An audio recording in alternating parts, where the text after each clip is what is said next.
his player out. That ball should be right inside. So go back one more time. If you watch the right guard right here, he does a great job. He ends up down.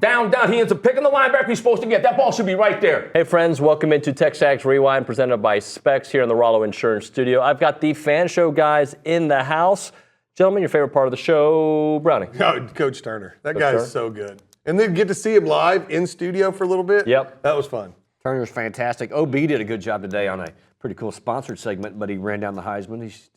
OB's paying attention. Yeah, I like that sponsor, by the way. It's good. He's good people. I think being in person and seeing the Jim Turner show is It's even better, right? It's unbelievable. And then he did the old flipperoo. He sat here and watched us, and that was kind of like intimidating. That was Extremely intimidating. It was, and he was probably pretty disappointed. Yeah. Let's go to the Angry Elephant News and Social Center. Juan Palomo. Hey, buddy. How are you guys? Good, man. Good. Why are you Awesome. laughing? Nothing. So today in the Rewind, we've got McGee and Swope. They knocked it out of the park. Aaron Torres came in and talked about some college football. Jim Turner took us all to school, and we've got the Fan Show. You said earlier you got to play Aggie football, and to me, Aggie football right now is dominating the line of scrimmage on both sides of the ball. What we saw in Florida. What happens? Yeah. What happens? It opens up Cyrus Allen for a 72-yard touchdown. And what does it do on defense?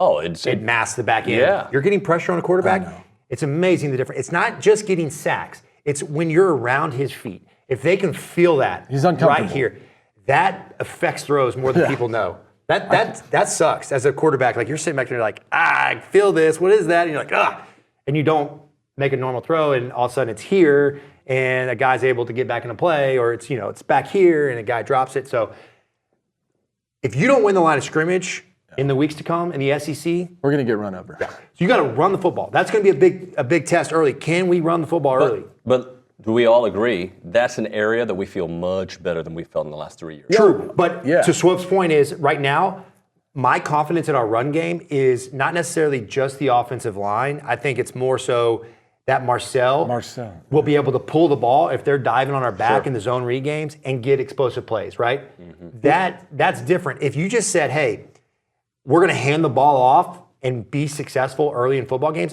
I'm not convinced of that yet. I know we've run the football well, but to me it's been later in football games, right, as opposed to wearing them down. Early, if you take away Marcel. But I think Marcel helps us run more effectively in between the tackles because you run a zone read. As a defensive coach, it's hard to game plan for Marcel Reed. No doubt. And so they're your linebacker, your safety coming downhill, and you're doing a zone read.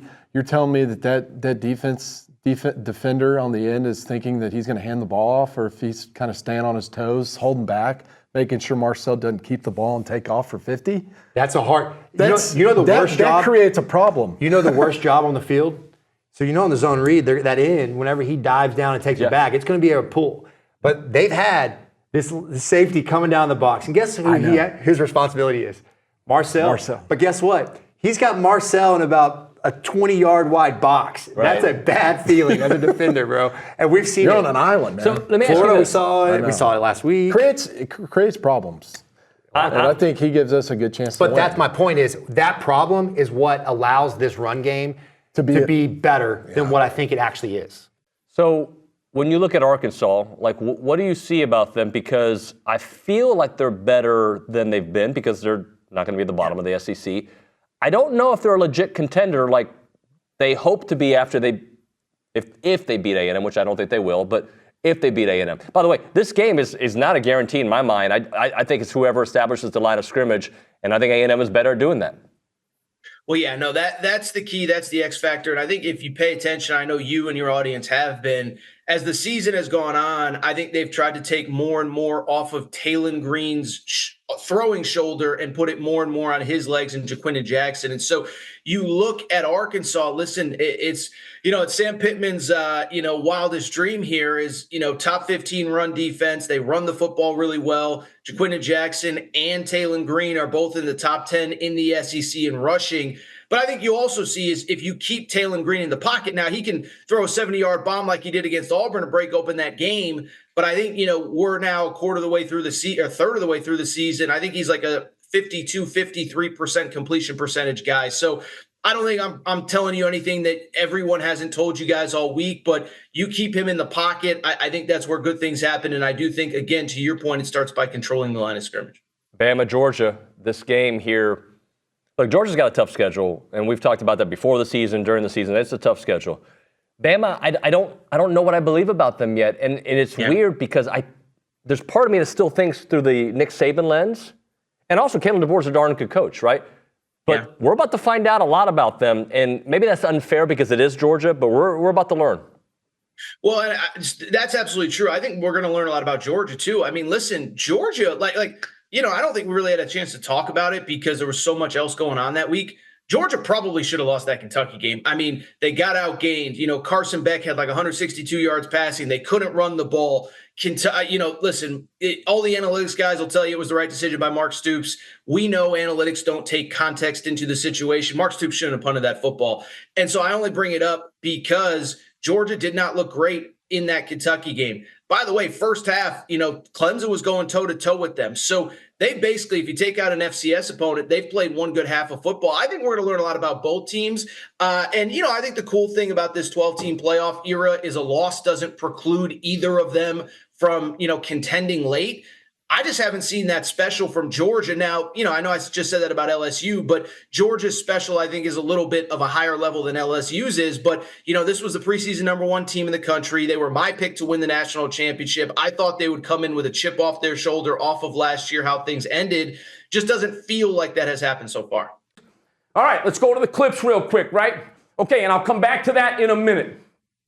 This is counter. Just play it back for me one time. Okay, freeze that. So they're going to run counter to the right here right now, okay? So, again, if you watch, here's the weakness in this play. He gets off late, okay? They're going to double down on him to the backside backer, all right? And then we're going to pull the guard, okay? And he's going to trap there, and then we're going to pull the backside H right here. The key to this play in this game was this, right? So there's all kinds of reasons why plays succeed or don't succeed. This one I really put on him. Okay, you're just reading green grass to the A gap to the B gap to the C gap. You never want to be out wide and try and come back inside. You always want to be in tight and then bounce it. He really could have seen that ball inside. If you let that roll for me. Now you watch, right? So he's laid off the ball, the right tackle. He ends up turning his player out. That ball should be right inside. So go back one more time. If you watch the right guard right here, he does a great job. He ends up down. He ends up picking the linebacker he's supposed to get. That ball should be right there. So he's got to put that ball back up inside harder. Go to the next clip, please. Okay, here you go again, right? So here's another counter play.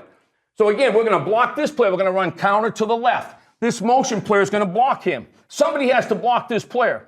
All right, whether it's him cracking down inside or they're going to do it with the motion right here. Go ahead. This player right, this defensive end blows this play up. Watch. He's the wrong shoulder player. Stop right there. He does a great job. His job, okay, is to blow up the pulling guard and then to stop this player from coming over the top. So play it back one more time.